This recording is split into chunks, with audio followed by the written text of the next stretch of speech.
The broadcast is now starting. All attendees are in listen-only mode.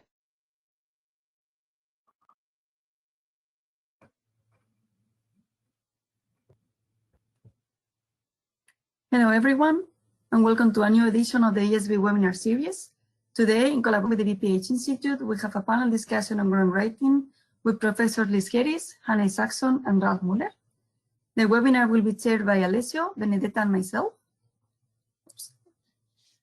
And yeah, this will be my last webinar as organizer, as my fourth-year mandate within the ESB Early Career Committee is finishing, and then Alessio and Benedetta will take over.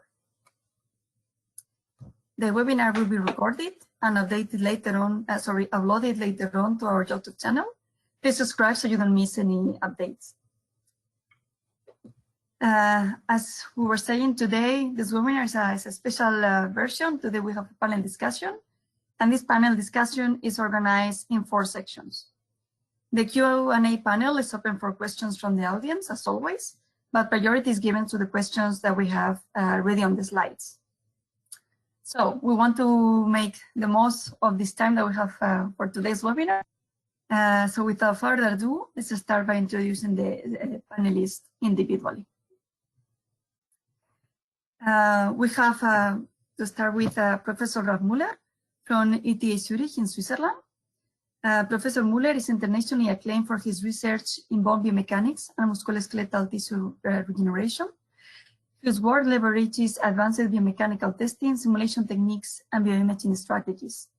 Professor Muller has a robust portfolio of high-impact publications and numerous awards, including the ESB Huskis Medal for Biomechanics in 2019.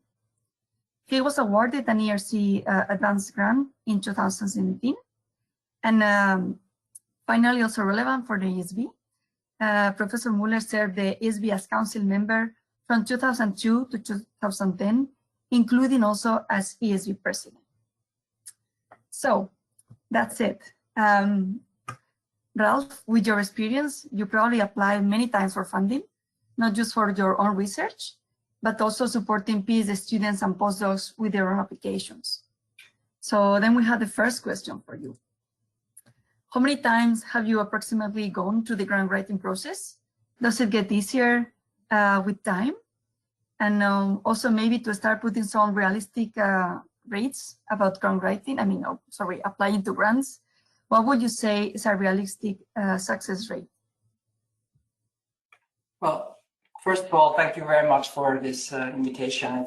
I'm glad to be here. It's also nice to see how many people join in. And the good thing is, for everybody that joined in, if you listen to this very carefully, all of you will be 100% funding rate. I'm sorry, I'm kidding, of course. But let's go through that a little bit. I think actually it's quite important that people, as you said, these are early career researchers. And this, I would say, is a very important period because there's some specific grants that you can only write in that time. So that's an important part, so that you try really hard, and the success rate that you will have throughout your life is probably very much dependent on the success rate on early career awards, because you do it right from the beginning, more or less, I think, for many people. And of course, certain successes follow then other successes. Just to give you some numbers, I had in my career, currently funded and funded before, there was 86 projects in total of different size, right? So it's quite a bit of numbers, but I was involved, just checked this, and a little bit of number looking up in 270 proposals. So if you think about that success rate, that would be about 1/3. Okay, so, and it's very different, and there might be many, many small things that haven't been funded, or, large things that are funded. So, that's about 1/3. But, the reason why you're asking me to be part of it, because of, what I've done over my career, and that need funding, of course.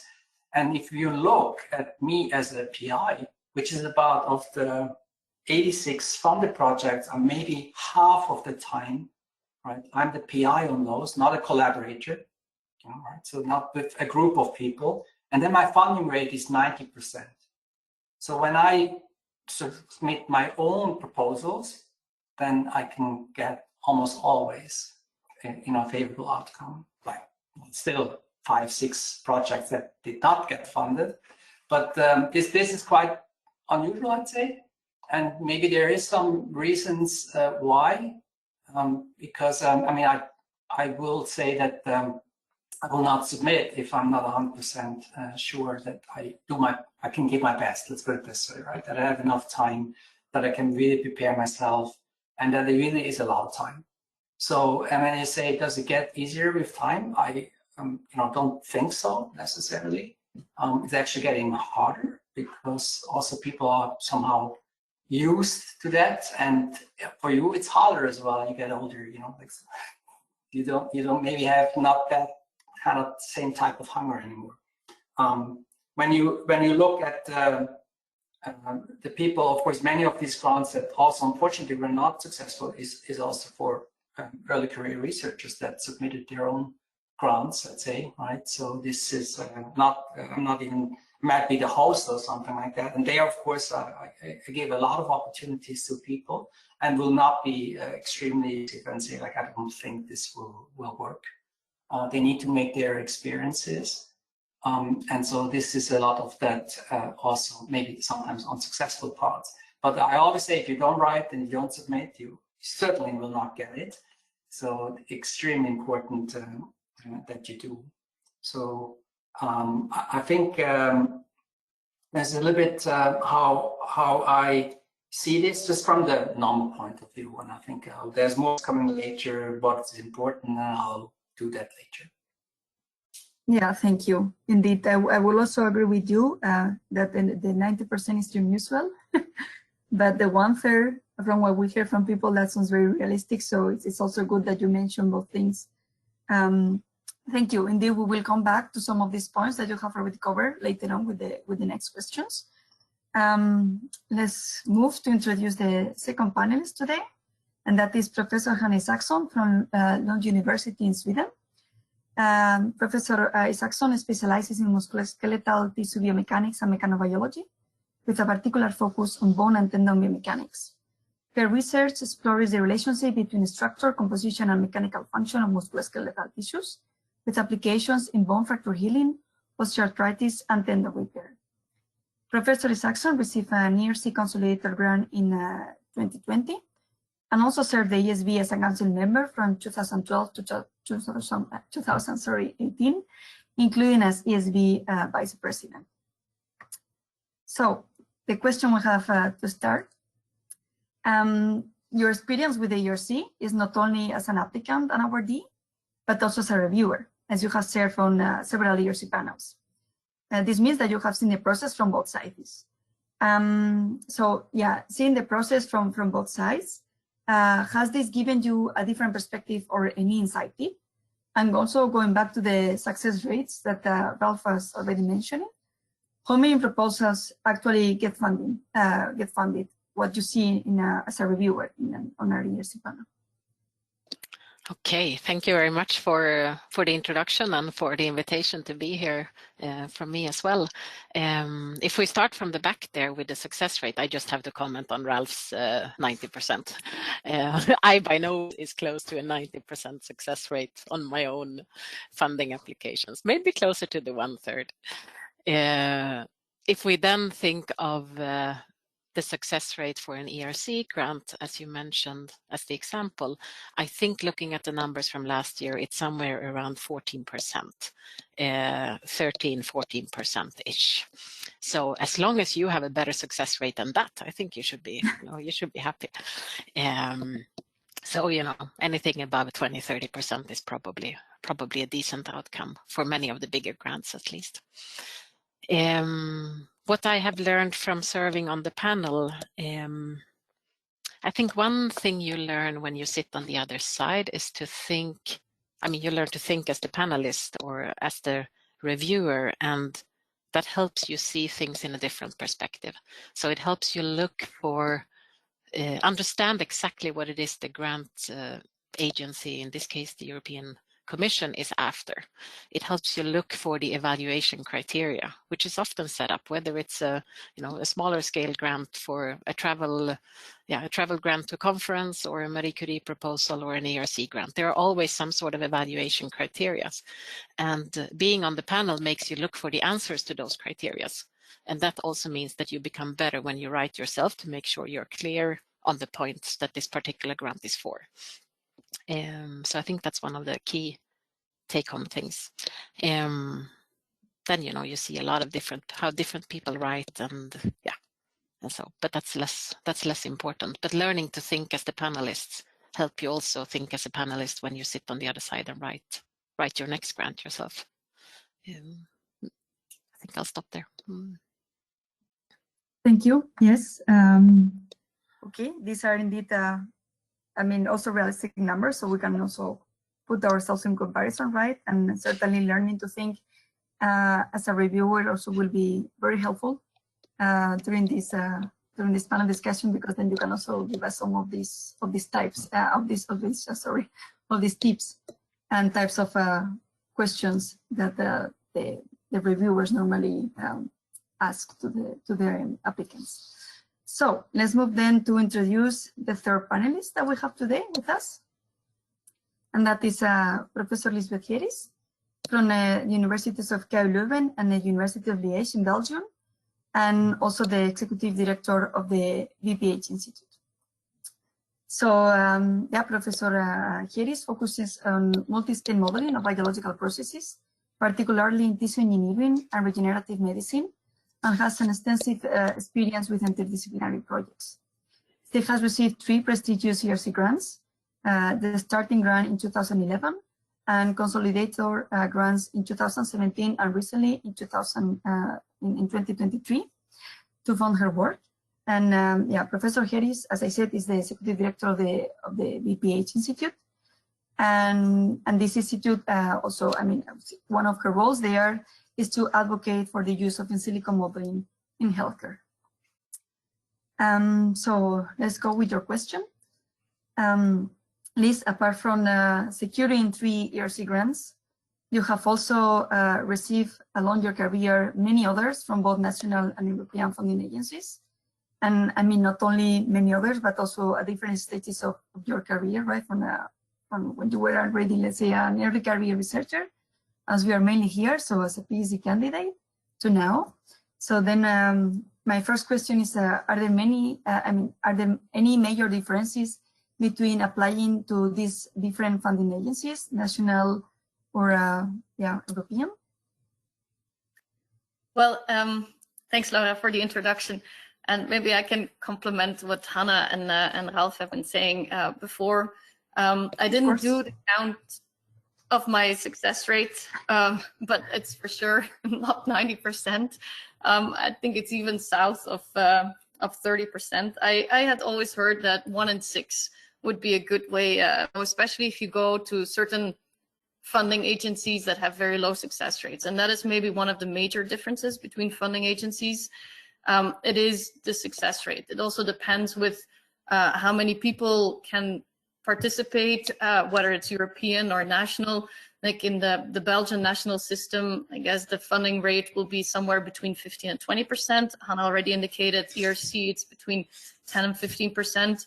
But if you go to larger Europeans, which are not necessarily for early stage researchers, but maybe Marie Curie postdoctoral fellowships are going in that same direction, then they are so massively oversubscribed in many cases that success rates can be as low as 3%. So that means, that puts things into perspective.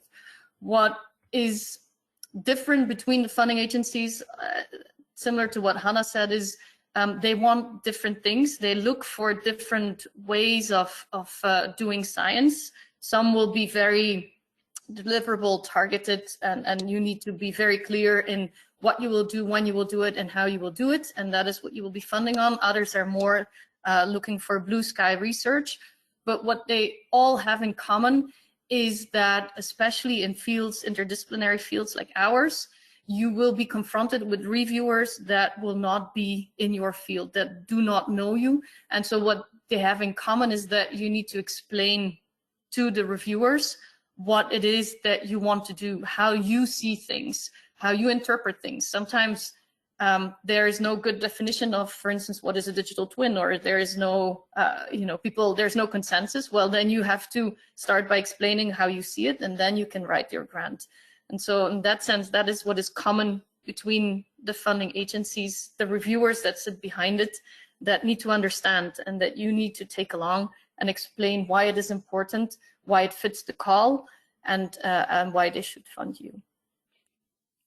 Okay, thank you for that comprehensive answer as well. The last question we have for this first introductory block, I will maybe also give it to start with someone to Liz, but all of you can answer now. The questions are for the three of you. So yeah, we were already talking about the different funding agencies, but I imagine that, I mean, you also mentioned it, no, that the application process also varies depending not only on your goal, like if it's a travel grant or an actually research grant, but also of course on your career stage. So before we dive into the granting process, and since this webinar is aimed at early career researchers, what are the main differences when applying for a PhD or a postdoctoral fellowship, in your opinion, of course? In Belgium, we're in the lucky situation that the National Funding Agency has both PhD and postdoctoral individual fellowships. That is not in every country the case. The difference I found most clear, and now also supervising people who are helping people submit their own grants, is that for a PhD fellowship, reviewers understand that people are new in science. They want to see some basic understanding, the first steps, some very clear actions in the beginning, whereas with postdoctoral grants, you're expected to be already a bit more mature, showing your knowledge of the field, and maybe take a bit more risk and prepare yourself for more independent research activities, and opening yourself up to become independent from your if you still go with your PhD supervisor, to become a bit more independent, or to move it into a slightly different field, or to become a bit more independent and have a broader scope. Mikana or Ralph, if you want to add something over this? Yes, so I have not been involved a lot in fellowships for PhD students. We don't have that to a large extent in Sweden.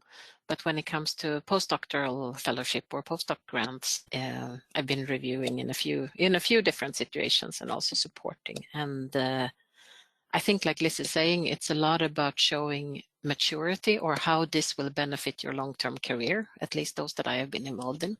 So it's about showing that you either take new steps in science for yourself, or new step when it comes to your training, or your step towards becoming an independent PI, or showing that by the end of this fellowship, I will be well for a faculty position somewhere, or so. That being the goal. Then of course there has to be scientific novelty and interest, but that's of course very specific to the field or whatever you're into in depth. But the training aspects and the showing the maturity in science is probably common for most of them. Yeah. Yeah, from my side, I can add, it's the same for us. We have very rarely PhD proposals that that really written by PhDs in that sense individually. I mean, that's anyways a little bit coerced even when you have it. I mean, like probably the people that are more senior give it lots of advice and will also dominate the discussion of what they should research on, because they cannot just write that by themselves, right? They don't have the experience. But for PhDs, there is other ways of writing grants, and it's what you mentioned in the beginning, with, let's say, a travel grant or awards, right? And abstracts are proposals, right, of getting accepted and having oral presentations. So this is what the PhD students have to focus on, because this is the basis of then the next step, right? So when we have lots of that, successful, hopefully, then you have a better chance of getting your postdoctoral fellowship, which then can be really individualized. Even there, though, right? Typically, you have to find a match with the lab that you're going to, and we don't have opportunities, let's say in Switzerland. There's our PhD students cannot write postdoctoral applications for staying in the country. It's not possible. So you have to write for going someplace else. So all of the things that show that you're mobile are really helpful as a PhD student, and then also later as a postdoc, you have to be mobile, and at least once, right? So I mean, and maybe, you know, I've just been once mobile. So after my PhD, I went to Harvard for 4 years and never went away except for sabbaticals from Switzerland, from ETH. So, you know, you don't have to be constantly mobile, but you have to show once that you can be and be successful in another country, another academic system. I think, and it really helps you and learn a lot. So I think the PhDs are different from the postdocs, and this is an important part that I think that we need to consider in you know, how to advise people. Okay, thank you. Then we will move now, as I said, more into some questions about the grading process. Maybe the first, actually, we can link it with something that Ralph said before. No, the first question that we have today for this is, how do you plan and structure the non-writing process? Is it first about the idea, the goal, the storyline you want to tell, the collaborators, and also very important, what makes a research idea worth turning into a grant proposal? And as I say, we can link it with something that Ralph said before, not that when he applies, he's also sure of having a good idea that he thinks it will make it into a grant proposal. So yeah, this is our question. I can maybe start. Okay, thank you. So I think the first thing is to be passionate, like Ralph indeed said. You need to believe in the idea yourself, because if you don't believe in it, then why should any of the reviewers believe in that? And then there is the opportunity, the calls, the funding system. So you look for what is available to you and what might fit with the ideas, because not every idea is fit for every call. And then you talk to people, right? You sit on your idea, you try to elaborate. If it's a collaborative call, of course, or a collaborative project, of course, you have your the people in your consortium that you discuss with. If it's a PI-based one like ERC, it is still always a good idea to talk with people and to, you know, to have a soundboard and to test to see if your ideas come across as or other people get as enthusiastic about your ideas as you have been, and this helps you to refine the project. And if you are a PhD student or a postdoc, so an early career researcher, so you have your supervisors or your future supervisors with whom you are writing this, and it follows the same idea. I mean, what is available in the country that you are in or that you want to go to? What are the rules of that game? And then find supervisor and discuss with them. Look for colleagues that have gone through the process, that have gotten feedback from reviewers, because sometimes you can really learn from reviewers. And then finally, well, you need to accept that there's always also a random factor that is at play there. So yeah, but that is a question for later, I think. Maybe I can fill in a bit on how I work more practically with structuring the process. I have a very tight schedule with less time for grant writing than I wish to. So I need to decide for myself, I'm going to block off time, and then I'm going to sit on this sort of, you know, nothing, no disturbances, no email clings and stuff. And then I try to sketch on a one-page thing for myself. I work with figures. I work very graphically in my mind to convince myself. Words doesn't help me, but figures magic. So I sit and draw things, and I redraw this figure 1,000 times before I'm happy with it, and then it's my concept. And then I try to frame or phrase the novelty and the sort of the key questions as close to the real proposal as I can. And then I probably sit on that for another few weeks or so, depending on the size of the proposal. But this iterates a lot in my head. And by the time I sit down and write, I know exactly what it's about, and it just kind of comes out fairly quickly. Not very well the first round, but you know, I write really quick when I write. But I have had a long mental process beforehand, where I sit and draw and fiddle around with stuff, and that's what works for me. But I think there is no, you know, there is no way how this works for everybody. You just gotta find your own way.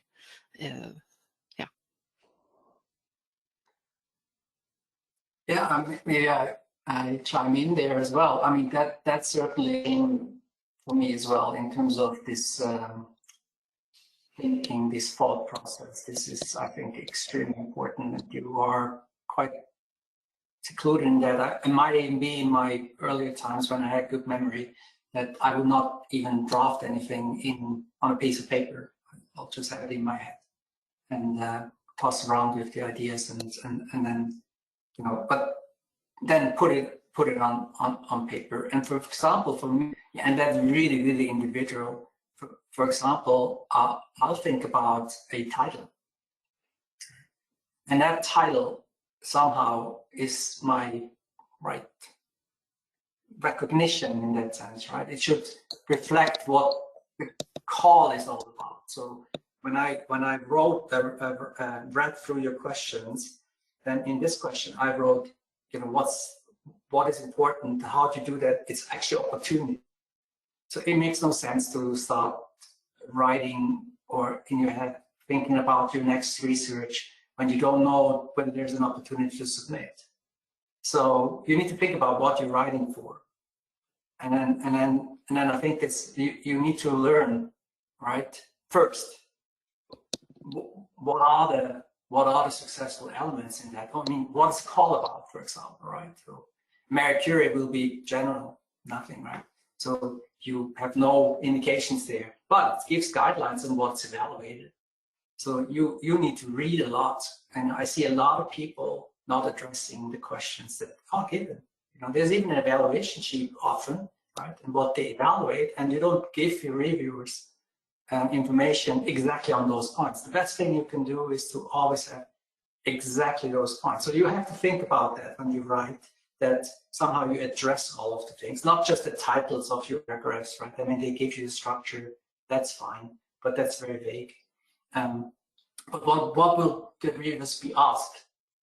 And for most grants, you can download the reviewer evaluation forms, I mean, form or guidelines. Or if you don't have, ask somebody that reviews, and hopefully in your environment. And I'm not saying that you should now all go to talk to Anna because she's been on the panel and then she can give the whole community all this information. But probably in your environment, there's people that have been on such panels, and you can ask them, what have you been asked? And that's very important. And not so much your own opinion, but actually to be able that they can read. So this is in a nutshell something that I see also maybe as a limitation of that the people do not study enough other proposals and study enough what they want to just sell their project.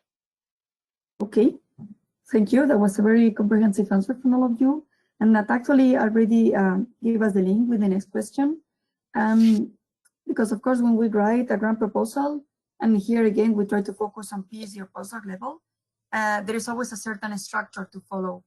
And yeah, then the question would be like, are there sections that deserve more attention than others, or key elements to focus on, or common traps that applicants fall into? And of course, you have the experience of the applicant and the reviewer. You already mentioned some things, right? Like, I guess from your answer, like, don't start simply, you want to write a grant, don't start simply with a blank page, but actually first sit on the idea for a while, visualize it. Maybe you were saying also like, and you, I see all of you were nodding there. I think also even on the title, you want to sign to your grant proposal. So yeah, any other thing, as I said, that we should pay attention to, or key elements, common traps? I think from the PhD writing proposal, since we have that in Belgium, a common trap is that students go way too wide in the project that they frame, and that is because of the inexperience and because they want to do a lot of things. You're at the start of your PhD, you don't know the field so well, so there the PIs have to come in and really narrow this down and start asking very specific questions. So a common trap is to be too wide and too unspecific. You really have to try and go into work packages and make things tangible so that you can show that you have some idea of what it is that you're going to do in the next 4 years.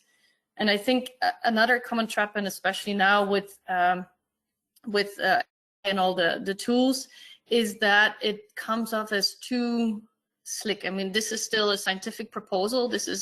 There is some element of marketing and sales, of course, but it's still a scientific proposal, and the people reviewing it will be scientists. So they need to see the science in it and not just a lot of fancy sounding words, which is, especially in large European projects, becoming really an issue, that people are simply writing to the call rather than actually talking about science. But not so much, so that's not so much for PhD students and postdocs. And that which one deserves more attention? I think they all deserve an equal amount of attention. I think that's also a risk, that you think that some sections are blah blah sections, or that they will not be evaluated to the same extent, but then your proposal will drop half a point out of the 15 on something that you didn't say in science communication, and that might be the half point that kills your proposal.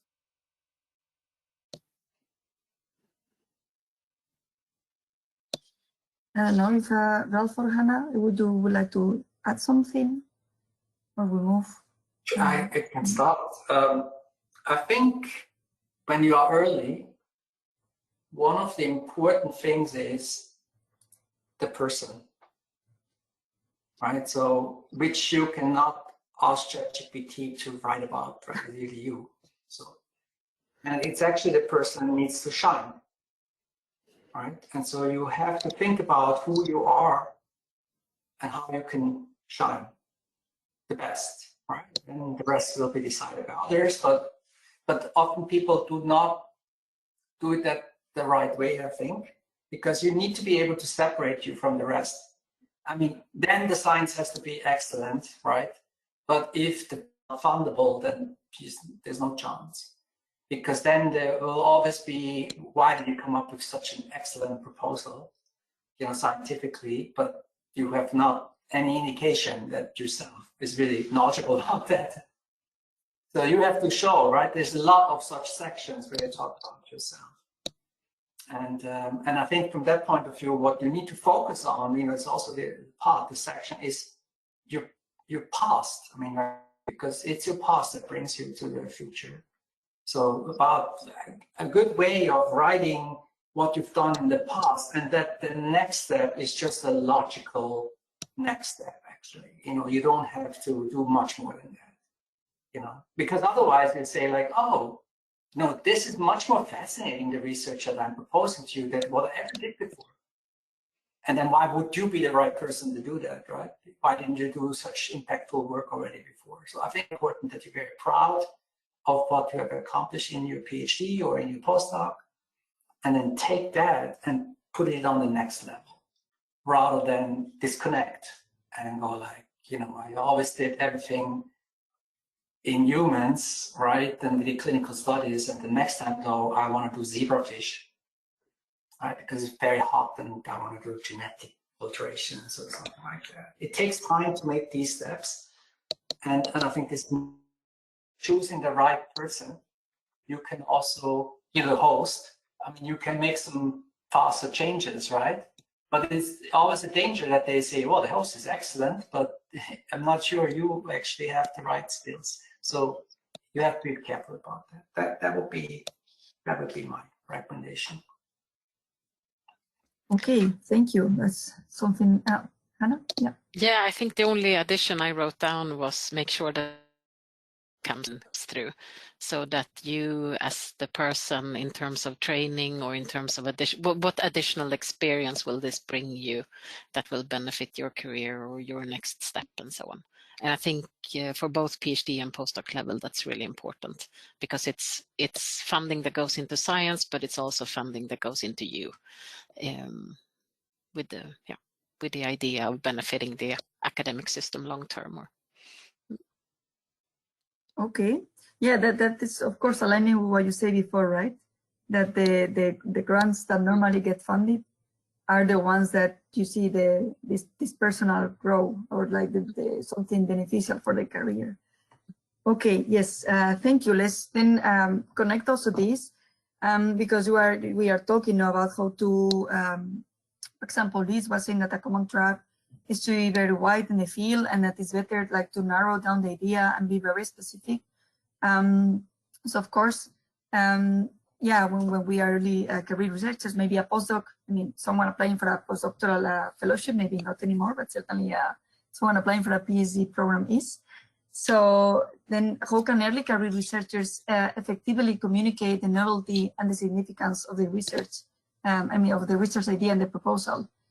And not only, of course, this the novelty and significance, but also how to demonstrate that the project is feasible.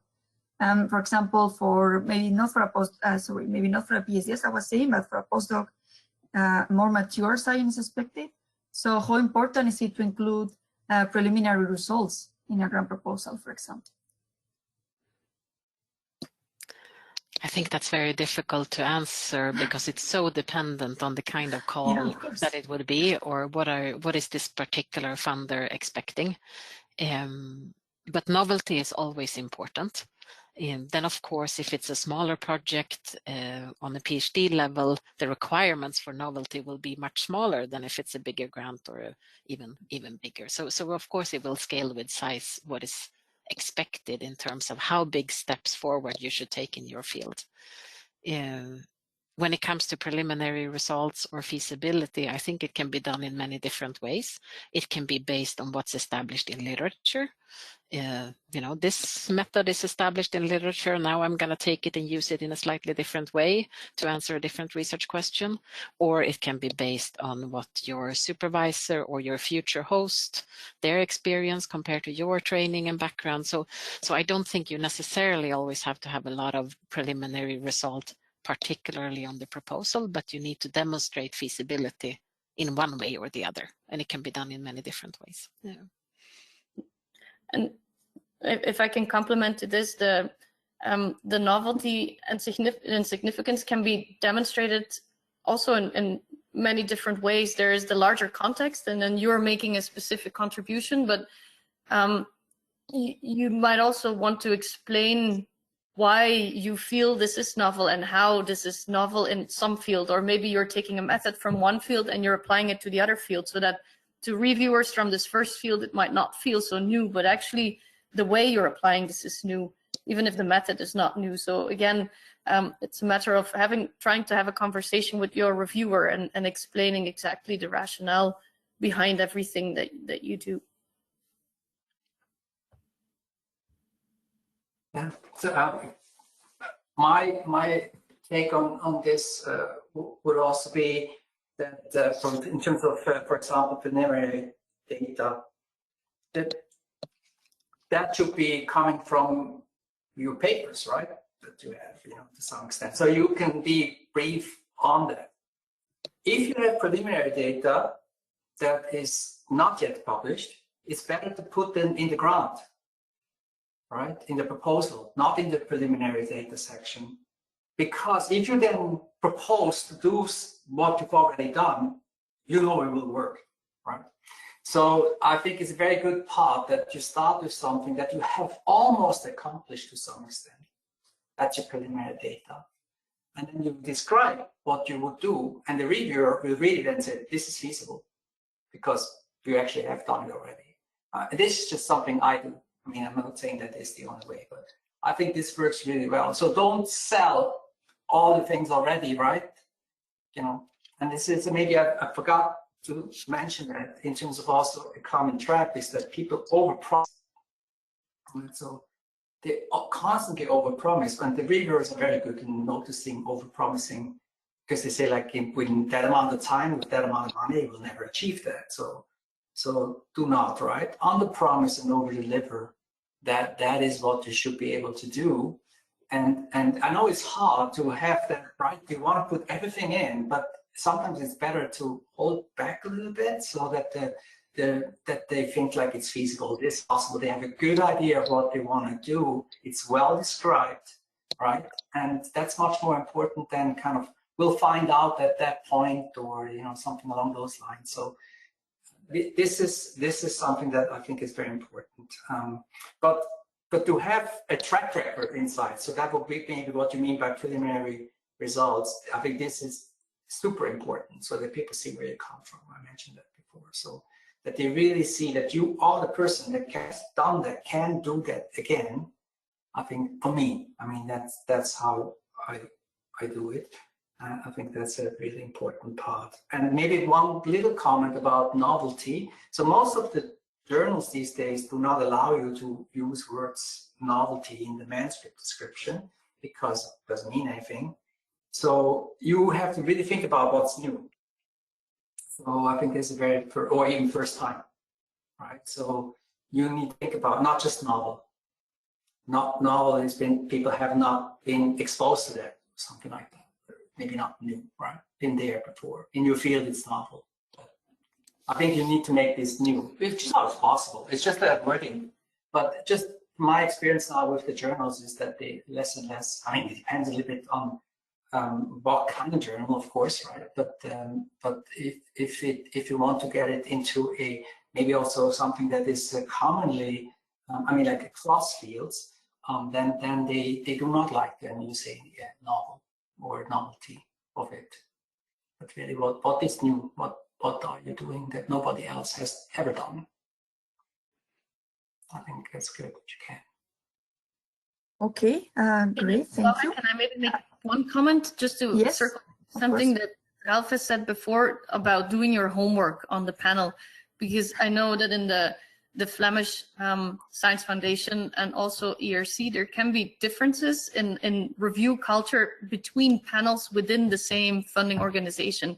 And I know that in life sciences, the requirements for preliminary data are stricter than and higher, or the expectations are higher than in some of the engineering panels. Whereas, for instance, in the FWO, so the Flemish Research Foundation, in some of the life sciences panels, you're expected to have preliminary data for about half the things that you're describing. So they really expect that you will be doing that. So within the year after you get the grant, that the first papers will come out. And that is what they want to see. And if you can't deliver that, you're out. So basically the grants are about getting the preliminary data for your next grant application, and because you've already done the work for this one. So it really differs from panel to panel. So actually this comes also back, no, I like that some elements that you say come all back together in all the answers. So this goes back to what Ralph was saying, no, about that the person needs to sign, in this case, also like be proud of your past, or like you show in this case, know what you have done in the past, and that's also like, look, it's feasible because I have done it. Yeah. So do we have any questions from the audience at this point? Benedetta and Alessio? Not at the moment. Okay. Then, yeah, this is what we have for the granting process section. And now, I mean, we see that we have 3 panelists with plenty of experience about writing grant. So we would like to learn a bit from them.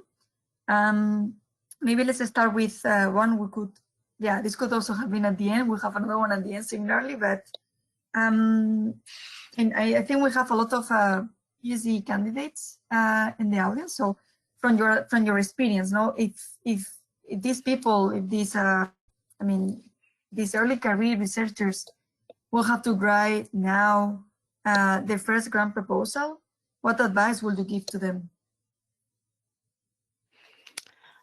I think it will come down to easy things like start well in advance, find somebody to discuss to, have a funding mentor, or if it's your advisor or somebody else in your environment that have experience with the type of grant you're going for, so that you can get tips from somebody that have succeeded or been on the inside of a process. And have plenty of time, and make sure you have time to also get feedback from others after you have written it, so that you don't finish writing the night of the deadline or the day before, but you actually leave enough time to get feedback. Okay, yes, so start early enough to have time to do all this. Yes, and ask for examples. You will be surprised sometimes how much people are willing to share. Like with ERC, my structure was based on the structure of a proposal on African river research. So that's and lots of people are sharing proposals. I've only ever had one colleague who I asked for a specific thing for a PhD grant in Wallonia that said no because you're my competitor. But everybody else has always been, if not sending the whole proposal, then at least structures or tips and tricks. So people are willing to share these things. Okay, so ask for examples. That's a question we have in a few minutes. Ralph, any advice that you will give for? I mean, I certainly wanted to say that, right, to get these copies of successful proposals. I mean, that is, I want to reiterate that, and maybe also just reiterate what I said before: read the guidelines and evaluation criteria, and this is. You know, and that's also, I mean, today, I must say, these days, you don't necessarily discuss with your peers, discuss this with an LMM, right? I mean, they will be a super sparring partner for you because, right? I mean, many reviewers also use these tools. So they will also ask the questions that they need to ask to LMMs. What about this proposal? And these are very good in finding weaknesses and strengths and all of that, right? So try that, and you see, oh gosh, yeah, you're right. I mean, that's a weakness. I can quickly take care of it by doing something like that. So I think we should not, you know, not write the text, but ask chatbot, chat with the system that allows you to identify your weaknesses, then rewrite. Yourself. I mean, however you do it. I mean, that's something so that it's not smooth and lean, and as they were saying, so that you still come through it, right? That's very important, of course. But I think this interaction with people, and that can be hard with a senior person, you know. So I mean, it's just hard if they're not having the time to write their own grants, as Hannah just said. They will not have time to discuss at length with you, you know, your proposal.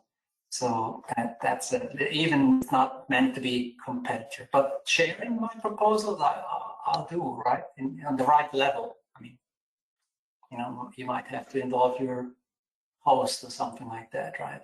If you don't know the people directly, they may be having access to colleagues that they're friendly, and they can ask for that, right? So that's something maybe difficult to extend to people outside as a PhD student.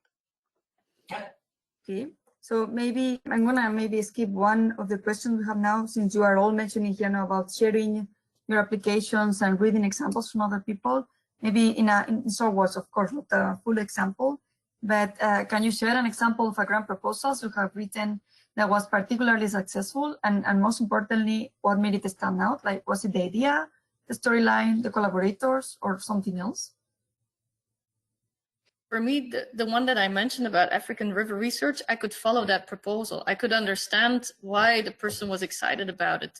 And then they laid out all the main arguments, but it was, every time it was written in a way that was very, very clear and detailed, and it, you know, even not knowing it, it sounded feasible and realistic and exciting. So this goes back to actually being able to effectively communicate your idea, your proposal, what you want to do. Yep. Also, you have to bear in mind that reviewers, when they're reading these things, they're usually doing this at night because nobody has time to do this anyway. So then they're reading a lot of proposals in a very short time. So they need to get the information in a way that makes their life easier and clear. So don't expect them to learn 20 new acronyms before they can understand your proposal, because then you're lost. They will just get annoyed that this is these 3 letters that they don't know that they have to go look up. So clarity is. That's annoying. Okay. And Hannah, Ralph, any like this short example that you would like to share? I mean, I'm trying to think back in terms of, you know, like, of course, like it's something like an ERC Advanced, that is something I put so much time inside, right, with my team. So but that's not applicable to an early career, right? So I'm very proud of that product, and I kind of was well received, you know, first time around. Well, so, I guess you can still be with your team, because if you are, let's say, applying to a grant, a PhD, a grant or a postdoc grant within a research group, you will have some colleagues there, right? So you can still talk with your team. You can, but they also may be busy, and right. I mean, you know, it's hard, and they're often very nice as well. They go like, fantastic, great. I mean, that is not necessarily so helpful, right? So you did a great job. I mean, like, amazing what you've been accomplishing. Doesn't help. The reviewer will not be so nice. I mean, they like it or not. They will not be bad to you, but they will just give a not so good score. And so this is something. But when I think early, I think again, this was. I'm always was amazed at the time you have to. You know, we talked about today. We have to go with the flow, and we start right. We don't know what we expect today. We go with the flow, but I think it's also important when you are young and you're writing that you are in a flow. And so you need to be, you know, whatever that does for you, right? Whatever it is, that you get into this flow, that you really submerge and think nothing else than this thing. And I think this is a very important part that I'm very proud of some things that when I read them again, like these very early proposals, I go like, gosh, that's pretty good. I would have given myself my mind, but did I write that? I have no clue about it anymore. And I think this is something you get in such a flow sometimes, right? That, you know, you're at your best, right? And then you might not just need you know, I mean, the old days you could have said a glass of wine, but now maybe you should get some, you know, healthy power juice or something like that to be full of energy and you know, get a little bit outside the normal path. And I think this is the biggest problem I see with my younger people that are trying to write, that they're too busy with everyday life and still doing their work, and then they're late and haven't really thought deeply about it. I think this is really an important part. Okay. When it talks a successful proposal of your own is difficult to judge, I think. But what I think of when I read other proposals are those that show excitement and are still general enough that a panel can follow. If you think of the panel as a well-educated generalist in your field somehow, depending on the target, of course, but still showing what's exciting about it and showing that the person is excited about doing this. I think that's something that you often remember afterwards. Like, you know, this person really wants to do this, and I understand what it is they want to do and how. So general enough, simple enough, but still show excitement. That's. Okay, so actually going maybe back to very shortly. So the question that I have skipped, because I think so was like that question was like, aside from writing, what skills do you think that are essential, and also networking and collaboration if it plays a role. But I get from what you were saying now that certainly passion and excitement and, well, this is writing, but being very clear on what you write, those are relevant factors or important skills. And I will then answer the question with, does networking and collaboration play a role as a yes? Because you will also coming back to the team and talk with people, ask them. So if you're fine with this, we can then go to the last question. A bit now looking at the clock now, because I think this is also a very important one. And this takes us back to what we were saying before now about the success rates. And I think it's also a very important topic, certainly for early career researchers, how to handle rejection, and what steps do you take to improve a proposal for resubmission?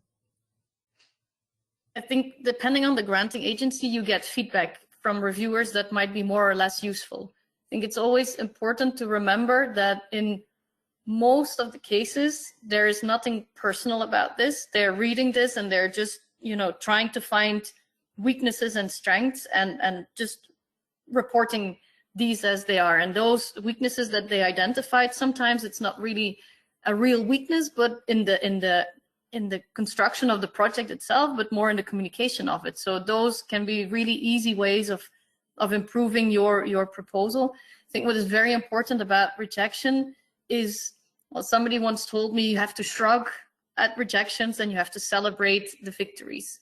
I think you need to add that you also need to celebrate the fact that you submitted the grant, especially the first grants. That's an achievement in itself, that you feel proud of what you have done, that you've given it your best, and then the rest is, you know, up to a lot of factors that are not necessarily all in your control. So be happy about the right things.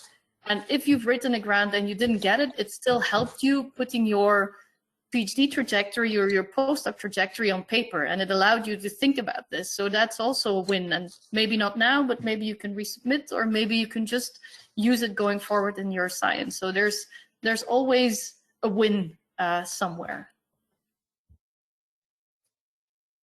Yeah, I think that's pretty much the same as I had thought about. I wrote recycle on my own paper here, which is kind of resubmission, right?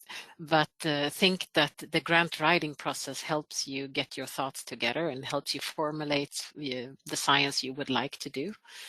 Maybe you don't get the money this time, but maybe you do next time.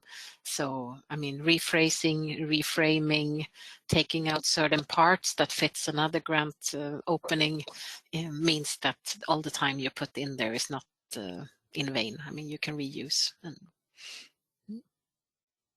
Okay. Yeah, I think this is a very important part to not, you know, if you get rejection, of course that's hard.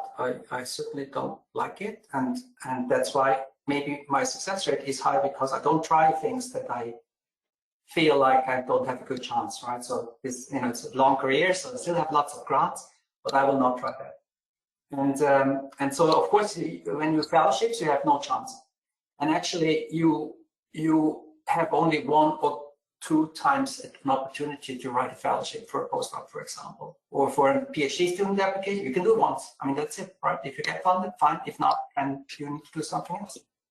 And so, because you have to move on, right? So this is, in the early times, the focus is like the rejections. You really have to keep on the topic, right? So if you have rejection and you have a second time, you need to take the feedback and make it better, and not to do something new, because most likely will not succeed again.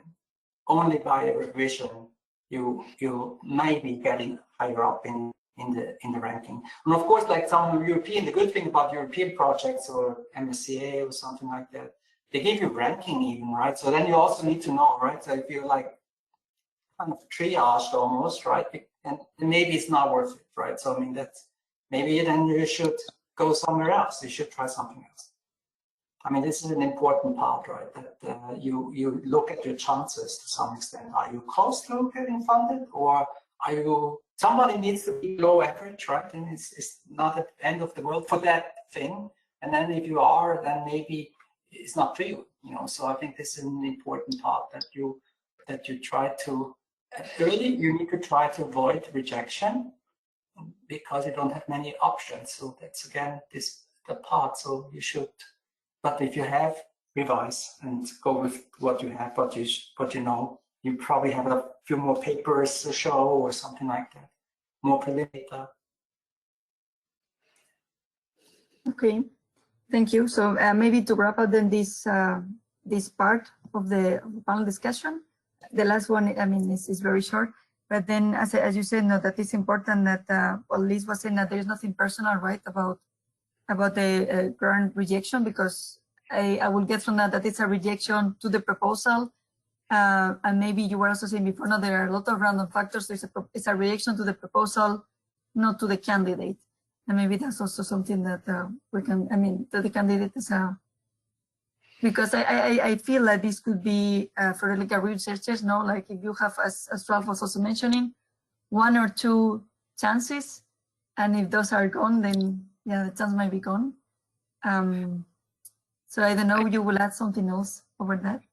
It's not necessarily about the candidate. So sometimes it is, maybe you could have explained some things better. Sometimes they look for leadership or they look for results, but you didn't have the paper yet. But there are other ways of showing what you have accomplished. Yeah, exactly. There are other outputs that you can emphasize. So it is sometimes about, if funding is really tight, then somebody has 2 papers, somebody else has 1 paper, then they will, or no papers, then they will pick the one. That's not always something that you have under your control, but then you can add other things that you've done, that you've worked on, specific science outreach or other initiatives that give the reviewer an idea, a better idea of who you are, instead of just reducing you to 1 or 2 numbers. So as maybe as Ralph was saying before, no, like that the person needs to shine and be proud of what you have achieved, and maybe put everything in there to complement the proposal. And yeah, okay, yeah. So yeah, that would, yeah. Because I wanted to link this a bit with the last section, with the first question we have here. So yeah, when it comes to like resubmission and recycle, but also know in general, when you start writing, are there any, like short question, are there any resources or tools that you would recommend for early career researchers to improve their grant writing skills? Apart from what has been mentioned until now, of course. I think there's lots of information online available for this, also from specific granting agencies, where they will say what they want to see. Okay, so like also, yeah, like reading the guidelines and so on that you were all mentioning before. Okay, yeah, it's already 3, but maybe a very fast question also. How do you see the landscape of, maybe more philosophical, how do you see the landscape of academic grants evolving in the next 5 to 10 years? Because Ralph mentioned at the beginning that it's not getting easier, that he thinks it's getting harder. Because you have better chances, to make a little bit of a fun joke here, you have much better chances in 5 to 10 years because I won't submit any grants anymore, right? Good to know, everyone taking notes. No, I'm kidding. But I think it's very unpredictable these days, right? So we could probably talk about that in an hour. I think Europe is much better on, but think about it, that when this goes on like that in the US, you get a lot of competition actually. That was the origin of this question. Other ones. How can you predict? I'm not the person. I also think that a lot of the new writing tools have played in. So in the Swedish Research Council this year, we got about between 20 and 30% more applications in each of the panels in the open project call than we have seen before. I don't know yet how much of those are AI written fully or partly, but we've seen a few years that the number of proposals that are generated with close support of different tools are increasing, which makes the whole review process very difficult. Maybe then sorry. Can I just complement this from the other side? Once you get a bit further in your career, you also learn that it's really important to talk to funding agencies to make sure that there are calls, and not just open calls, but specific calls in your domain. So that's part of the game that you start playing a bit later, then, to show really progress of the whole field and lobby, not for yourself, but for your research field, that they receive the calls, the specific calls, to keep on funding. Yeah, then I just wanted maybe to ask a comment, to ask something about what Hannah was saying, about the writing tools. But like, if we go back maybe to the previous question, that there was resources to improve grant writing skills. Do you think it's a good idea to use these writing tools simply to check your text, to check that the writing is clear, or more like for grammar, for structures? That can make the flow of the text easier. Like that will be a resource that early career researchers could use. I think for language revision, it's always good, but it tends to become very generic and plain and less exciting. That's and a lot of fancy words that don't always mean too much. Yeah. But if you can use it in the right way, and I mean, I'm unfortunately too old to learn that very well, I've realized. So I think it will definitely change the landscape of writing, but exactly how, I don't know. But the number of proposals are exploding. Okay. So there is one final question that we have. If there is any question from the audience, Benedetta and Alessio? No questions. I don't See, see. there is the last. Because maybe last people now are trying to. If not, we go then very, very shortly to the last question that we have, and it's again. We already asked now what would be advised for someone writing their first grant. If you will have to give one final tip for early career researchers, what will it be? I think for me, maybe to consider grant writing in general, not only your first one, as an opportunity to think about what it is that you want to do and where you want to go, and that as an exciting part of planning your research, which will help, transmit that excitement in the proposal, I think. So it's not a duty and it's not a chore. It's really an important and can be a fun part if you take your time of an exciting part of the science.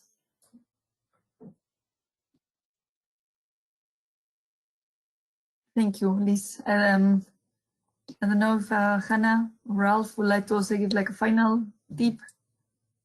Something you will have known when you were early.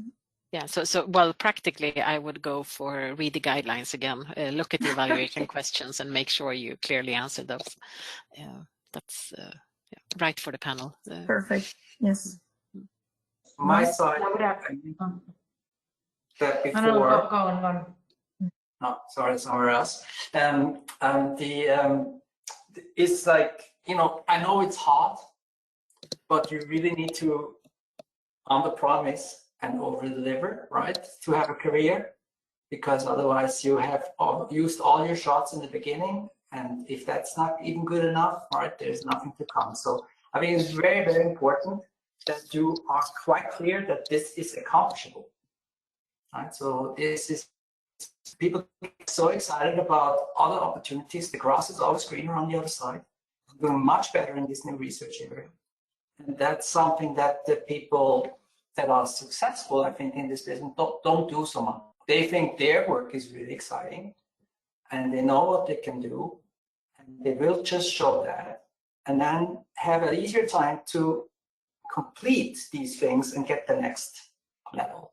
And that's what Liz said before as well. Sometimes they request so much preliminary data that you have to work on the next grant already, right? I mean, like you have to, in the current grant, you already do the next granting to some extent. So it's harder for initial people, like they have to get something. If you don't get the award, then of course you can do nothing. I think you still should keep it such that the reviewers don't say not feasible. Okay, well, thank you very much also for these final tips. But I mean, in general, for all the information, mostly like experience you have shared with us. I'm sure we will take it into account. For sure I will when I need to write my grant proposal. Thank you also for attending this webinar. There is a very small feedback survey. So now when we close the session, you will see it. If you could please, it's really like 2 minutes, if you could please answer it, it will be very, very useful for us to keep improving our webinars. I know I'm gonna sound repetitive, but again, thanks Ralph, Hannah, and Liz for your time and comments, and hope to see you in the future. Thank you so much, and best of luck, everybody, with the grant writing. Bye, everyone. Bye. Thank you very much. Bye-bye.